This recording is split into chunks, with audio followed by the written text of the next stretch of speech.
Why are we so afraid to be vulnerable? Many of us were taught early on in life to see vulnerability as a weakness.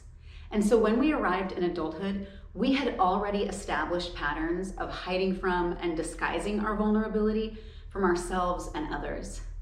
We get to this later stage in life and we find ourselves responding to our fears, anxieties, worries, sadness, and injuries without even considering the consequences. Driven by subconsciously programmed belief systems, we fail to ask important questions, such as, does this sort of response to vulnerability authentically help me in my life?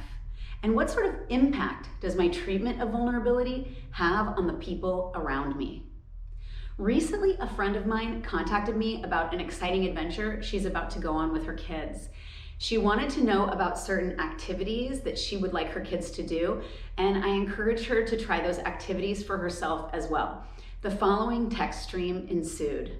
My friend, are they too young to scuba dive? Me, they can do a bubble maker at least, but are you going to scuba dive?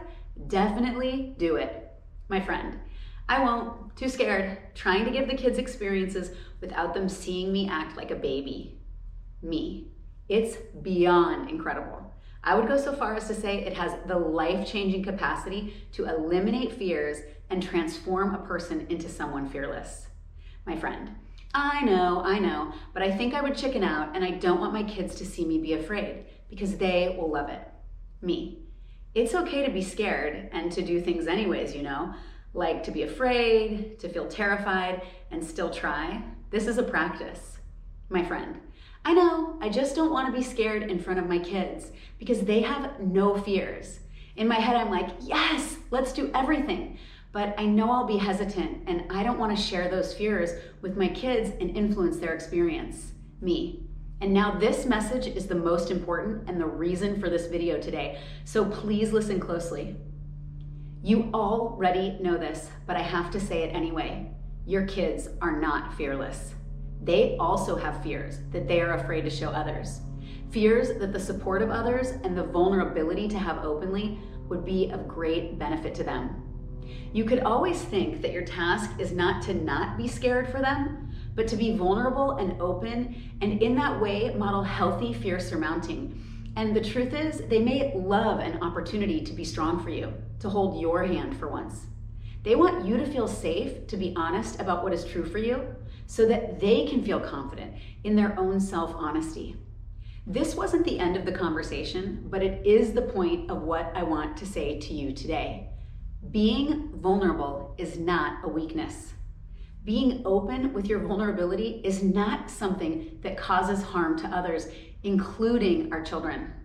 By embracing our vulnerabilities with authentic self-compassion, we not only give ourselves the chance to break unhealthy habits learned in childhood, we are given the magical opportunity to transform the formation of new habits or the perpetuation of those habits in others.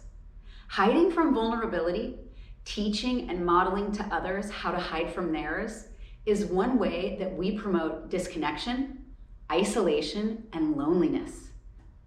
By embracing our fears, our weaknesses, our injuries, our suffering, we become stronger than we ever dreamed possible.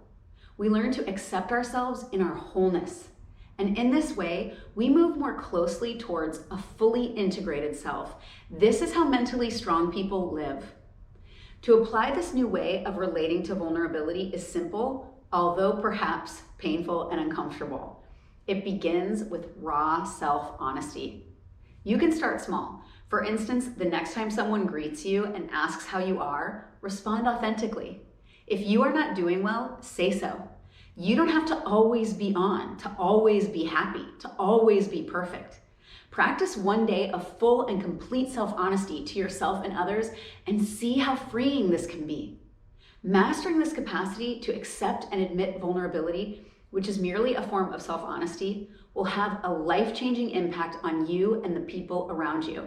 And it is a key component to moving in the direction of ultimate well-being.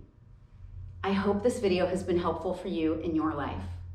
Until next time, live vulnerably, be happy.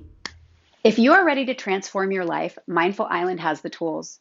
If you liked this video, make sure to click subscribe in the bottom right corner of your screen and visit us at www.mindfulisland.com for more information on how we can be a support to you on the path.